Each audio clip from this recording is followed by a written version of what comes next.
सोनाली चित्रे। आज मैं जिस विषय पे बात करूँगी वो है रेप, बलात्कार। आए दिन अपने देश में इस होता रहता है।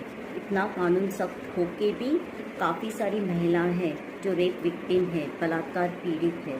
तो ऐसे केसेस में आपके क्या क्या कानूनी अधिकार है, इसके बारे में मैं आपको इस वीडियो में बताऊंगी। सबसे पहले जी, जो सबसे इम्पॉर्टेंट एविडेंस ऐसे केसेस में होता है वो है मेडिकल रिपोर्ट। ये बहुत ज़रूरी है।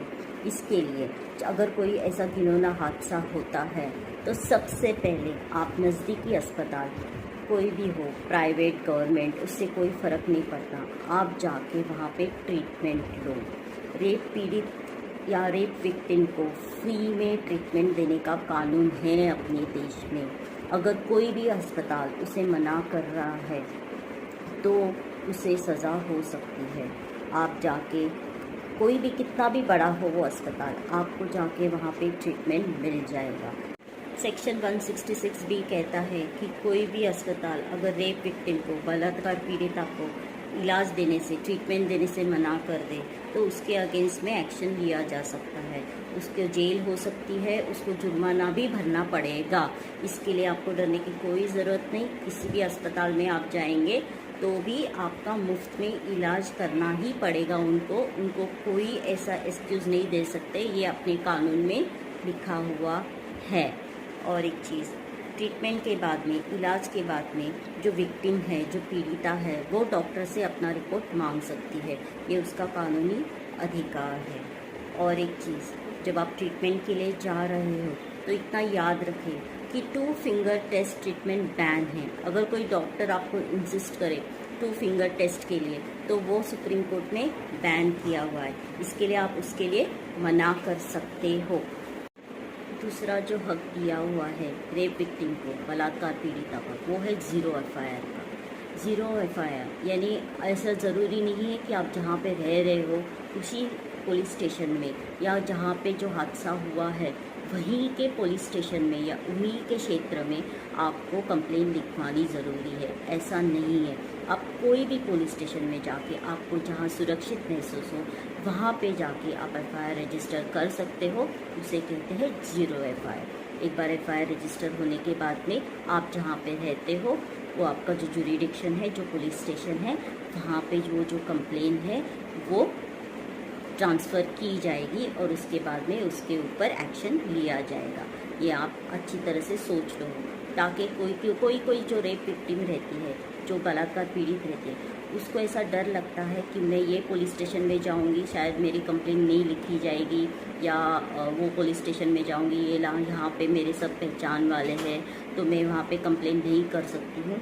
इसके वजह से आप कहीं भी, आपको जहाँ पे सुरक्षित महसूस हो, आप जाके वहाँ पे कंप्लेन या एफआईआर रजिस्टर करा सकते हो। दूसरी चीज़ ये, अगर ये हादसा होने के बाद में आप तुरंत वहाँ पे पुलिस स्टेशन में नहीं जाते, आप डरते हो, आप ये सोच के डरते हो कि शायद कुछ आगे नहीं हो पाएगा 20 दिन बाद, या आप मेंटली कंडीशन आपकी ठीक नहीं है कंप्लेन करने के लिए, या 20 दिन बाद या 1 महीने बाद आपने सोचा कि मुझे अभी इसका कंप्लेन करना चाहिए, तो भी आप जाके पुलिस स्टेशन में जाके एफआईआर रजिस्टर कर सकते हो।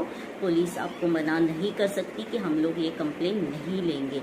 इसके लिए डरने की कोई ज़रूरत नहीं। आप जब मेंटली स्टेबल हो जाओगे उसके बाद भी आप ये एफआईआर रजिस्टर कर सकते हैं। सेक्शन 228A कहता है कि रेप विक्टिम, बलात्कार पीड़िता का नाम आप खुलासा नहीं कर सकते। You can not disclose the name of rape victim. Police या मीडिया कहीं भी आप पब्लिश नहीं कर सकते हैं। कहीं भी अगर प्रिंट किया, पब्लिश किया तो वो एक गंभीर अपराध है, सीरियस ऑफेंस है और उसके अगेंस्ट में एक्शन ली जाएगी। This is completely prohibited. उसके साथ क्या क्या हुआ ये कहीं भी आप पब्लिश नहीं कर सकते। रेप विक्टिम को ये अधिकार दिया हुआ है कि वो अपना जो स्टेटमेंट है वो सिर्फ मजिस्ट्रेट के सामने भी रिकॉर्ड कर सकती है, प्राइवेटली, किसी की भी मदद के बिना। ये सेक्शन 164 के अंडर में ये राइट्स दिए हुए हैं। या वो स्टेटमेंट कोई फीमेल कांस्टेबल या पुलिस ऑफिसर या उसके रिलेटिव्स या उसके फैमिली मेम्बर्स या कोई भी सोशल वर्कर्स हो उसके सामने रिकॉर्ड कर सकती है, जहाँ पे भी वो कंफर्टेबल फील रहे, या उसके घर पे या किसी के और के घर पे जहाँ पे वो सुरक्षित महसूस करे, वहाँ पे जाके वो अपना स्टेटमेंट दे सकती है। जब भी ये ट्रायल या प्रोसीडिंग्स कोर्ट में शुरू हो जाती है तो पूरी डिग्निटी का ख्याल रखा जाता है। कि रेप विक्टिम या जो बलात्कार पीड़िता है उसका नाम डिस्क्लोज ना हो, ये प्राइवेटली हो, इसलिए कोई डरे ना, उसका नाम डिस्क्लोज नहीं होगा। ये जो ऐसे सारी केसेस रहती हैं वो फास्ट ट्रैक कोर्ट्स पे चलाते हैं ताकि ये जल्द से जल्द ख़त्म हो। सेक्शन 173(1) कहता है कि ऐसे केसेस में जो इन्वेस्टिगेशन है वो 2 महीने के अंदर पूरी होनी चाहिए।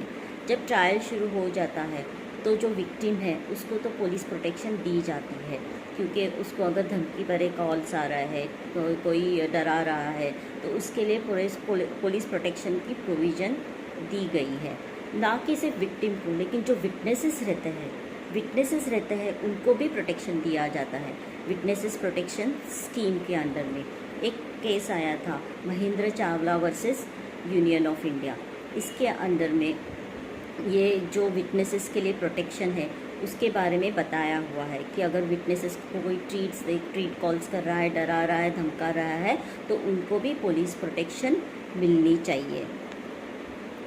ट्रायल के दौरान इसका भी ख्याल रखा जाता है जो विक्टिम और अक्यूज्ड है वो आमने सामने ना आए। और एक चीज़, ऐसे केसेस में ये लिखा हुआ है कि जो पीड़िता है, जो विक्टिम है, उसकी सेक्स हिस्ट्री कंसिडर नहीं होती। कितना भी वो सेक्सुअली एक्टिव हो, ऐसे केसेस में वो कंसिडर नहीं किया जाता। Section 53A of evidence act कहता है कि ऐसे केसेस में जो भी सेक्सुअल हिस्ट्री हो उसको कंसिडर नहीं किया जाता। इसके लिए आप अगर सेक्सुअल एक्टिव हो और आपके साथ रेप हुआ हो तो भी वो रेप ही है, आपका प्रीवियस सेक्स हिस्ट्री उसको कंसिडर नहीं होगा। सेक्शन 327(2) जो कहता है जो भी ट्रायल चलेगा वो इन कैमरा ही होगा, क्योंकि इन कैमरा ताकि विक्टिम जो है उसका जो है वो प्राइवेसी जो नाम है वो डिस्क्लोज ना हो। और सेक्शन 327(3) जो कहता है कि जो हुआ है, जो प्रोसीडिंग्स चल रहे हैं वो डिस्क्लोज ना हो, वो प्रिंट ना हो या पब्लिश ना हो, उसका नाम डिस्क्लोज ना हो। अगर किसी ने किया तो वो सीरियस ऑफेंस है, उसके अगेंस्ट में एक्शन ली जाए। बहुत बार ऐसा देखा हुआ है कि रेप विक्टिम जो है वो सामने आना नहीं चाहती, वो पुलिस स्टेशन नहीं आना चाहती, तो उसके लिए एक प्रोविज़न है कि वो ईमेल द्वारा या रजिस्टर पोस्ट द्वारा ये जो भी है वो कमिश्नर ऑफ पुलिस या डेप्यूटी कमिश्नर ऑफ पुलिस के लेवल का जो ऑफिसर रहेगा उसको कंप्लेन भेज सकती है, रजिस्टर्ड बाय पोस्ट और बाय ईमेल, ताकि उसके कंप्लेन रजिस्टर हो और उसके ऊपर एक्शन हो। ट्रायल ख़त्म होने के बाद में कोर्ट कंपनसेशन भी अवॉर्ड करता है, सिचुएशन देख के, जो भी सिचुएशन है अकॉर्डिंगली जो हालात है उसको देख के कोर्ट कंपनसेशन भी अवॉर्ड करता है।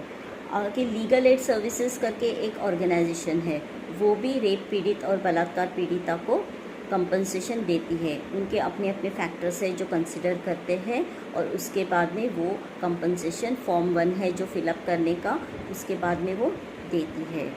होप मेरी वीडियो में मैंने जो जानकारी दी है वो फॉरवर्ड हो, ताकि जो भी इस हादसा का शिकार है उसको क्या करना है, अपने अपने क्या हक है उसको समझे और काफ़ी लोगों को इस वीडियो के माध्यम से कुछ तो हेल्प मिले या नॉलेज मिले, ताकि अगर कुछ ऐसा हादसा हो तो वो डरे ना और कोशिश करे जो एक्यूज्ड है, जो इसके गुनहगार है, उनको सज़ा मिले।